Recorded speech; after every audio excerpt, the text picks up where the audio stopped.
aimait. Simon-Pierre lui fait signe de demander à Jésus de qui il veut parler.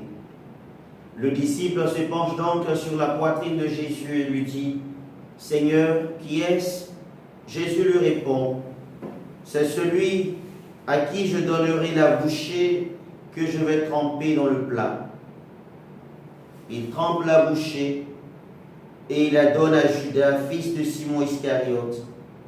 Et quand Judas eut pris la bouchée, Satan entra en lui.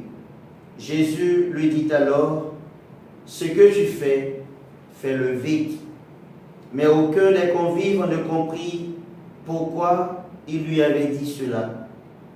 Comme Judas tenait la bourse commune, certains pensaient que Jésus voulait lui dire d'acheter ce qu'il fallait pour la fête ou de donner quelque chose aux pauvres.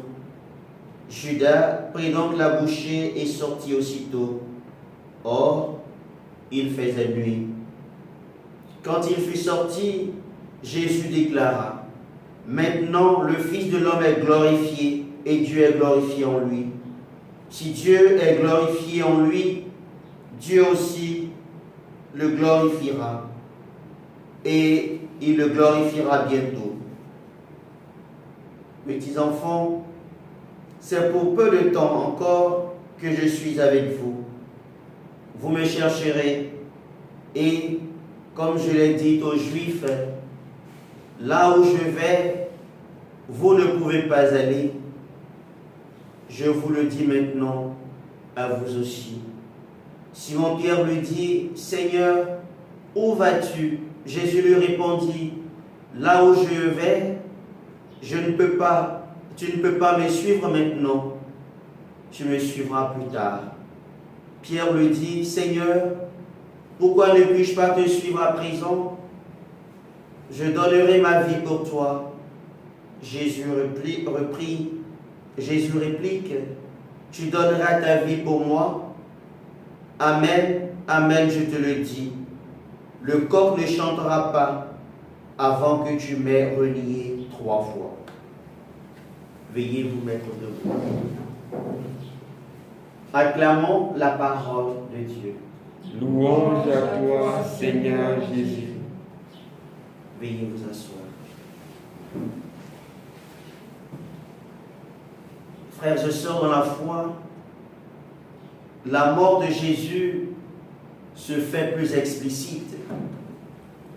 Sa mort est imminente.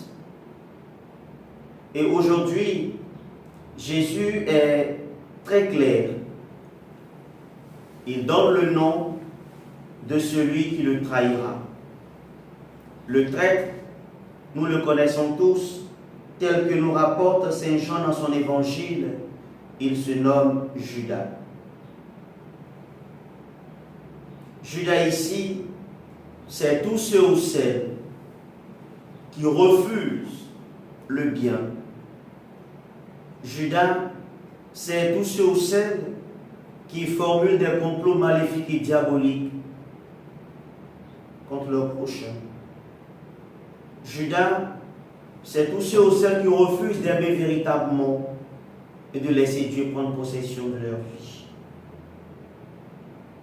Judas, c'est tous ceux-là qui veulent contrôler le monde. C'est tous ceux-là qui pensent se suffire ou se réaliser en dehors de Dieu. C'est tous ceux-là qui ont un amour intense pour le monde, pour le bien de ce monde et pour l'argent.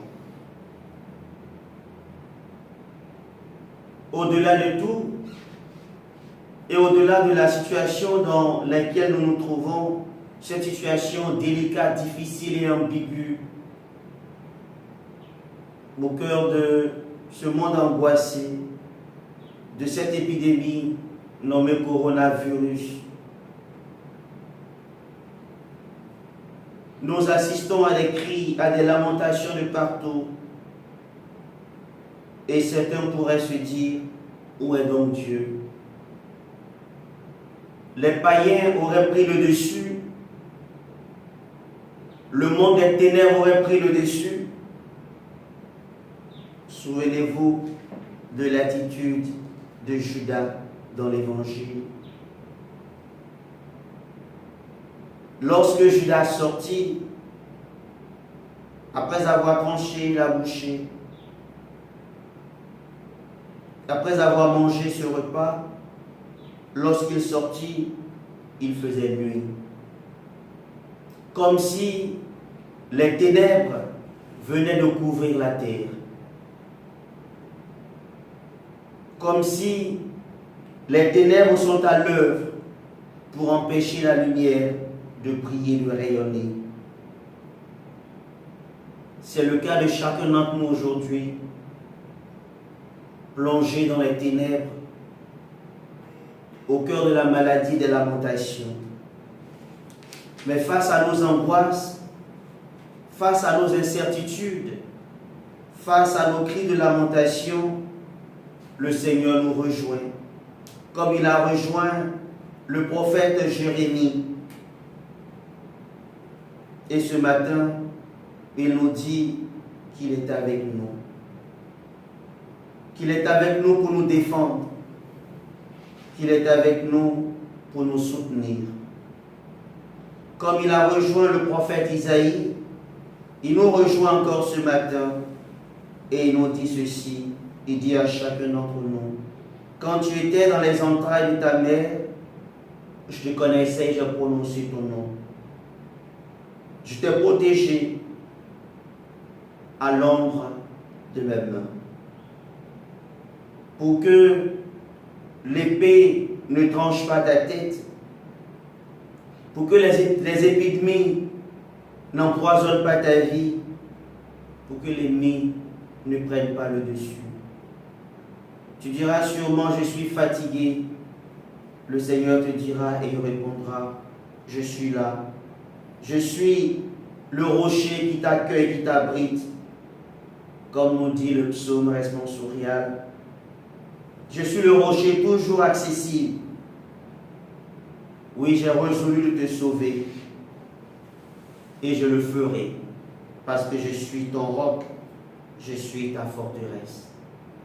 Oui, frères et sœurs, en méditant sur Jésus, qui s'achemine progressivement vers sa mort, vers sa souffrance, vers sa mort et sa résurrection, au cours de cette semaine sainte, méditons et prions pour toutes ces personnes qui tuent leur prochain. Prions pour toutes ces personnes qui empoisonnent la vie des autres. Prions pour la conversion de tous ceux ou celles qui formulent des complots maléfiques contre leurs frères, contre leurs sœurs. Prions pour les forces occultes et démoniaques, tous ceux ou celles qui s'y cachent et qui empoisonnent le monde à travers leurs œuvres maléfiques et sataniques. Oui, que le sang de Jésus qui a coulé à Golgotha et ce sang qui coulera encore aujourd'hui à travers la célébration de cette Eucharistie nous purifie, transforme la face du monde et qu'elle nous apporte la paix, que ce sang nous apporte la vie, la consolation et la guérison, aujourd'hui et pour les siècles des siècles. Amen.